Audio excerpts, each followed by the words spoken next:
off that big win in the Contender Series, and now you're going to be in a pay-per-view with Charles Oliveira and Justin Gaethje, and you're the first fight.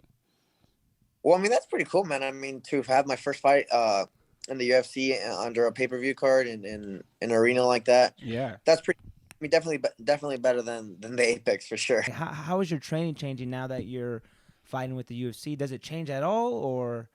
Actually, well, I mean, it's funny you mention it. It actually doesn't change at all because I mean, my gym at Fortis MMA, it's full of MMA fighters, UFC fighters actually. Okay. So, I'm part of like Miles Johns, he's a 35er. I've been part of his camps, Steven Peterson's camps, Austin Lingo's camp. So all my teammates, I was kind of basically the only one outside the UFC. Yeah. Okay. That I'm in the UFC, I kind of just joined them, but I've been part of all their camps and heavy 8-9 week training camps for the UFC. So I've always been part of them, and so now that it's my turn, nothing's changed. As soon as I got signed with the UFC, I could move to Vegas and start training at the PI.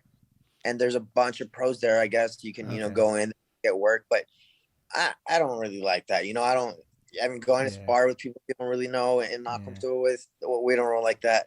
Yeah, I mean, at Fortis, we've all kind of grown up together. We all started at local shows, and we all moved on to LFA, and now we're on the UFC.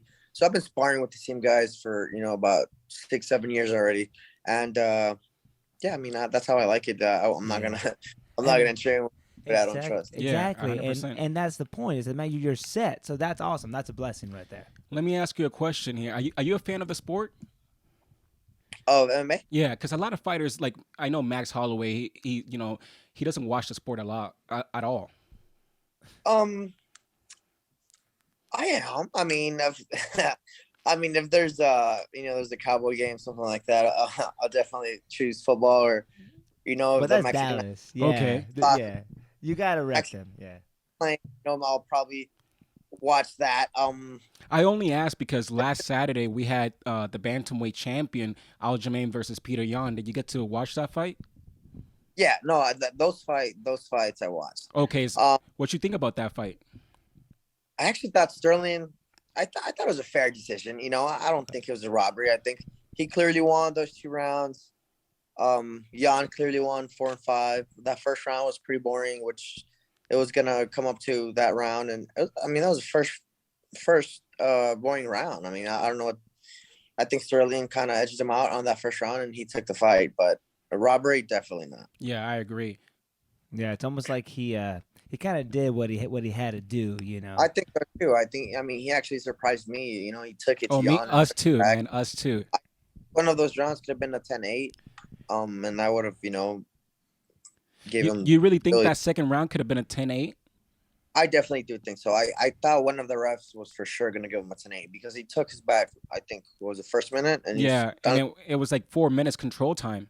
Yeah, of course. And Jan landed nothing. I mean, a couple punches off his back, but they had his back for over 4 minutes in one round. Yeah. I don't know. Give that a 10-8. Yeah, I agree with you. It was a good fight nonetheless. Yeah. And speaking of that whole division, like how do you feel like you stack up against some of the guys in your weight class? You're kind of the new guy in the block now. People are gonna be watching you for sure, especially after that nice right hand that you had in the Contender Series. But yeah, how do you feel you stack up against some of the guys? What stacked division? It is such a messy division. Like anywhere from top 15 to top 30.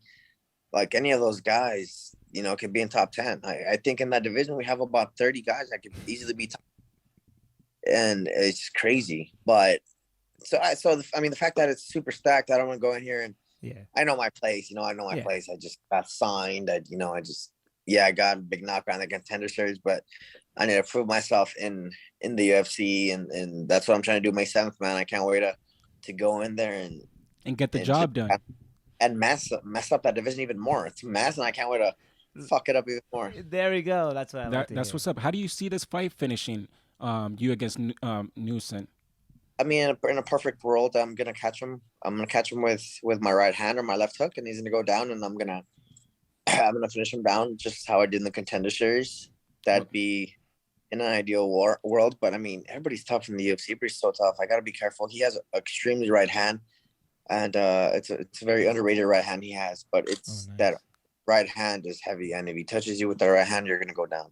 I was gonna ask what are some of the advantages that you feel that you bring to this fight? Would you think it's your stand up or Uh, I think overall just more overall? well.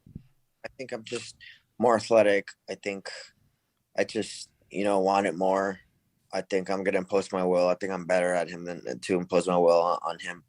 Um, but I mean, he's very well rounded. He's a black belt, so it's not like I can use my wrestling and take him down. Like he's a black belt, he's triple there.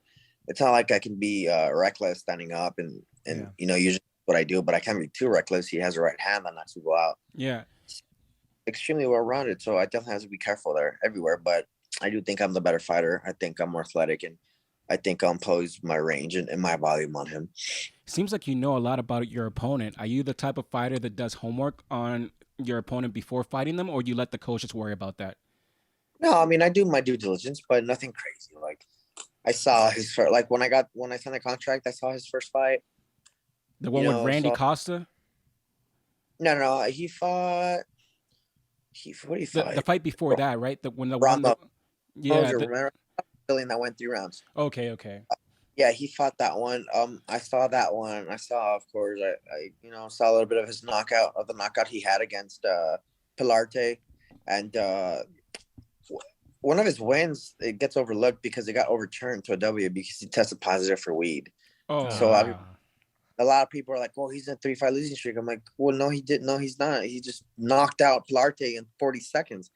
But they fought in Texas, so it got overturned as a loss. So people just look at the record and say, "Oh, he lost his last 2 fights." I'm like, no, he's coming off a huge knockout of Pilarte in 40 seconds in Texas.